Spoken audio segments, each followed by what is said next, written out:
అరే కళ్ళారా చూసాము, గాయాలు చూసాము, మా మీద ఊదాడు, మమ్మల్ని ధైర్యపరిచాడు, ఆయన మాట్లాడుతుంటేనే మా కన్నీళ్లు తొలగిపోయినారా?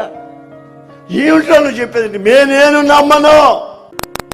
వెంటనే యేసు ప్రభు మరొక రోజు అతను ఉండగా మరలా వాళ్ళ మధ్యకు వచ్చాడు. అతను ఉండగా వచ్చాడు. వచ్చిన తరువాత వెంటనే ఆయన దృష్టి ఈ తోమా మీద పడింది. తోమా,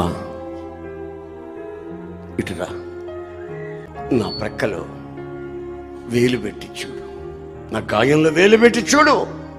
తోమా ఒక్కసారి చూసి, నేను వీళ్ళతో అన్నమాట ఈయన నాతో అంటున్నాడు ఏమిటి, ఈయనకి ఎలా తెలిసింది అని అలాగ నివ్వెరపోయి చూస్తున్నాడు.